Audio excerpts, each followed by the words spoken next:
welcome to Epiphytic Cacti. Today let's take a look at a hybrid that I am absolutely just excited about, Jalisco Joy. Now I've had this guy for a while. It looks like not as long as I thought. It looks like I got this in June 20th, 2020. So looks like it's a little bit over a year here. It is a fast grower. It's a fast grower. It's a beautiful grower. And you can see the lineage on this. It is a cross between George's Favorite and Disocactus anguliger. Now, George's Favorite, it's interesting because it has some of the coloration of both of them mixed in there, which is really interesting. And guess what? It's totally fragrant. Fragrant like George's Favorite is fragrant, like really fragrant. You know, for those of you that don't know, George's Favorite has like this little teeny tiny flower. It's very, very small, and I will put a picture in, but it's very small and it's like a kind of a reddish, and then it has fuchsia stamens and kind of a fuchsia inner throat there, but it's very tiny, but it packs a very strong fragrance. And the reason why, of course, is because that's, you know, the lineage from that. But I also believe that Disocactus anguliger is fragrant, but I don't really know how that smells because it has never bloomed in my collection. So I can't really say what that smells like. But it is interesting to me that it has this kind of elongated flower tube and everything, which is a little more reminiscent of, I think, of George's Favorite. Really, when this guy opened, I was like, oh wow, that is really something special. But you can see that it also has this really kind of amazing growth that's going on here. So George's Favorite, technically for most people, should be a very fast grower. Maybe not the cleanest grower, but a very fast grower. While as Disocactus anguliger would technically be a little bit slower. And I feel like this hybrid just got the best of every world.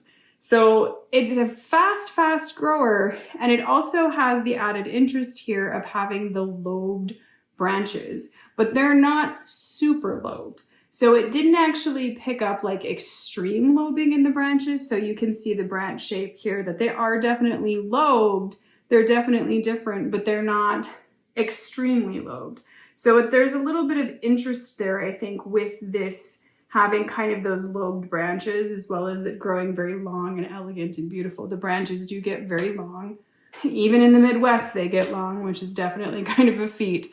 And you can see how much new growth everywhere. And what is really interesting is that some hybrids, and this is really an interesting note, some hybrids can and will bloom off first year growth.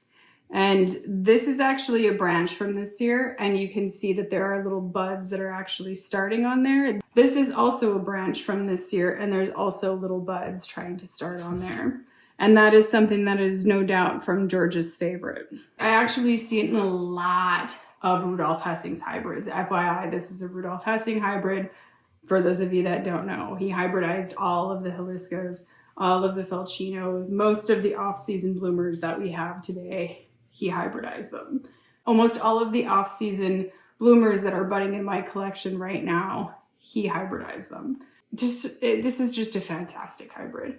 And I really like a lot of the Jaliscos, a lot of them. But you know what? I'm calling it, this one's my favorite. And there's some other really interesting ones with how, you know, they have kind of like the real bright pink, and then the outer petals are kind of yellow. I'm still gonna call this one as my favorite. This one, the colors in the flower on this one, and the scent and the plant and everything is just a magical plant. So why don't we zoom in and take a closer look at the flower?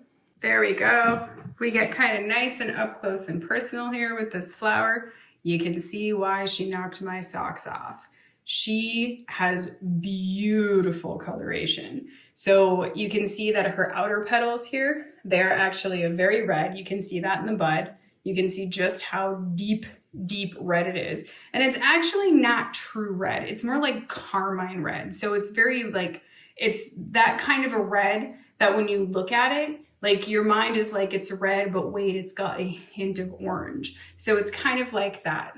So you can see it's kind of these outer petals are that Carmine red, And then the next row of petals, they're actually an orange, a very deep orange. And then you can see that there is a beautiful sort of fuchsia midstripe in there. And then when you get into the inside petals, you can see the orange lightens up. So it's a much lighter kind of orange. And then you can see the much more prominent fuchsia midstripe, along with this absolutely glorious spray of pink or fuchsia stamen. How fantastic. And the scent, oh man, it is 100% to me, because I've never smelled, I've never actually smelled Disocactus anguliger, but to me, it is 100% a Disocactus macranthus smell. And that is what George's Favorite has in its lineage that causes it to be scented. It is that beautiful, light kind of lemon blossom, you know, or if you've ever kind of smelled Sambac jasmine, although it's very light compared to that. It's a light, beautiful kind of smell. It is a really lovely smell, but look at how beautiful that is. That color combination is just killer. And just the plant, and look at how long and crazy and beautiful those buds are. So wonderful. I'm so glad this guy finally, you know, I kept looking at this plant and I kept thinking, you know, this Jalisco, like, why isn't it blooming? It should be blooming. It's big enough to bloom. Why isn't it blooming? And so, I mean, you know, it's kind of crazy because it actually only really had, I think, these 3 little buds on it, but 3 buds is better than no buds. But then when I looked at it after it came in, I realized that it was actually forming more buds. So I don't know if it'll bloom more. I'm looking forward to seeing it, you know, hopefully bloom in the spring as well. Oh, she's just really, really, it's just a fantastic hybrid. Just look at that. Man, ugh, it's just, yeah. So I was having a conversation the other day, and I do want to clarify something, because I have said many times over that on Disocactus hybrids, orange is my favorite color. However, in real life, red is my favorite color. So when you kind of hear me say that, like kind of back and forth, I do really like the red flowers because red is my favorite color. But on Disocactus hybrids, hands down 100%, I love orange hybrids. I think they are outstanding. And an orange hybrid that actually has tones of other colors in it is even more outstanding. So this little guy is super special. This is definitely a keeper. And guess what? This one gets to make my top 10. I hope that you've enjoyed the Disocactus hybrid Jalisco Joy as much as I have. Thank you for watching, and happy cacti growing.